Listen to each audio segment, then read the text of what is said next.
a different approach because I want you to kind of get a sense of what I experience with my students in class and how we approach inclusion in the class. And I see myself, and Dr. King said it earlier, in these settings as facilitator and coach. I really see myself in that role. So when you said it, it so resonated with me because I think about what Pestalozzi said around educating the whole person.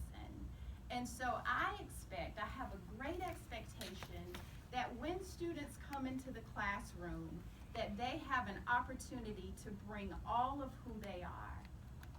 I don't ask them to leave any parts of themselves at the door because if they don't show up in a very holistic way, I feel like we're missing an opportunity to hear their voices and truly build a robust learning community. And so I'm really going to be talking about the ways in which we do that in terms of developing the whole person. And we do that through inclusion. And so I love this quote by Dr. Nika White.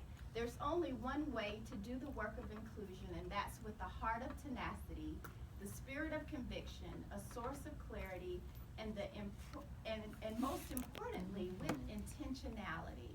And so I build into our curriculum, our learning environment, great intention. That we have this sense of commitment and intentionality to creating a learning culture, a community. And the way that I do that is through beginning every single course that I've ever taught. I start that course with my own story because I believe our stories matter. And so this is me. Y'all are supposed to say, "Oh." I feel like you brought cue cards. But this is me. I was actually a third grade student. But I want to kind of take you on the journey with me for a moment that I engage my students on. And so I start with my story, and I'll share that story with you. And I just want you to just listen to this story. So as I said, I grew up in a very rural area in South Carolina, but I also grew up with all of my family around me. So we lived in a house. I had my grandmother across the street. I had aunts and uncles and cousins all around me. So I grew up in this wonderful community around my family, very happy-go-lucky little girl. But in the first grade, when I was going to the first grade, my mom worked in the big city of Columbia at Benedict College. Any of you familiar with Benedict College?